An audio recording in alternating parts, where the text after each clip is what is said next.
Hello दोस्तों, 1 फरवरी 2026 को देश का नया बजट पेश हो चुका है।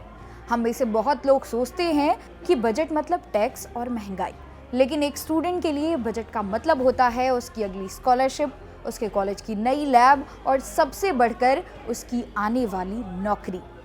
वित्त मंत्री निर्मला सीतारमण ने शिक्षा के लिए 1.30 लाख करोड़ रुपए से ज्यादा का आवंटन किया है। लेकिन क्या ये काफी है? क्या इस बार 6% जीडीपी का सपना सच हुआ है? आज की इस वीडियो में हम बजट की हर उस छोटी बड़ी बात को समझेंगे जो आपकी लाइफ पर असर डालेंगी। तो चलिए शुरू करते हैं। दोस्तों, इस बजट में 5 ऐसी बातें हैं जो आपके लिए बहुत जरूरी हैं।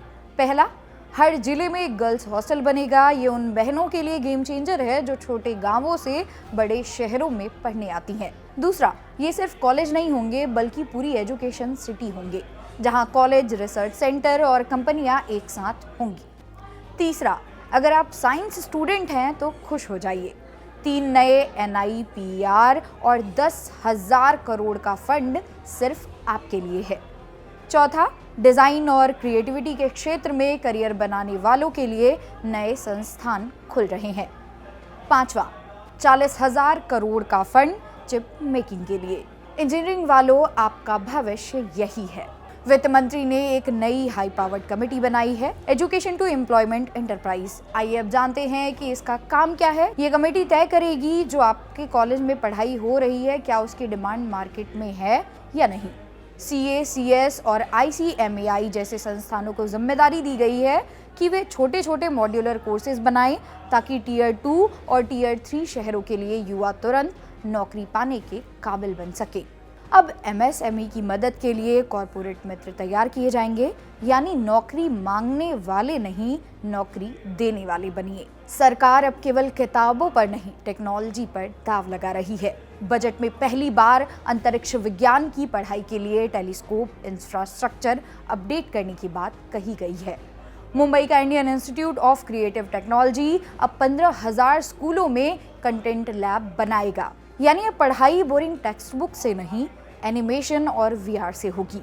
1.5 लाख केयर गिवर्स और हेल्थ प्रोफेशनल्स को AI और आधुनिक तकनीक की ट्रेनिंग दी जाएगी। अब आते हैं सबसे अहम सवाल पर, क्या ये बजट परफेक्ट है? विशेषज्ञों का कहना है कि बजट बढ़ा तो है, लेकिन 6% GDP का लक्ष्य अभी भी दूर है। फिलहाल हम 3% के आसपास अटके हैं। गांवों में आज भी हाई स्पीड इंटरनेट एक सपना है।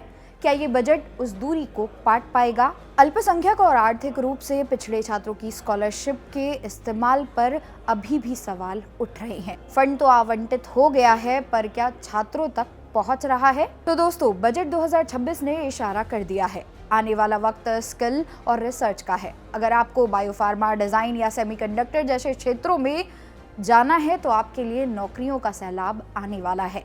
लेकिन याद रखिए, बजट सिर्फ रास्ता दिखाता है, चलना आपको है। अपनी स्किल्स को अपडेट करें और इन नई सरकारी योजनाओं का फायदा उठाएं। आपका क्या मानना है? क्या इस बजट में आपकी फीस कम होगी या बढ़ेगी? कमेंट में अपने विचार जरूर साझा करें। इसी तरह की और वीडियोस को देखने के लिए सब्सक्राइब करें जागरण जोश। मिलते हैं अगली वीडियो में। Thank you for watching.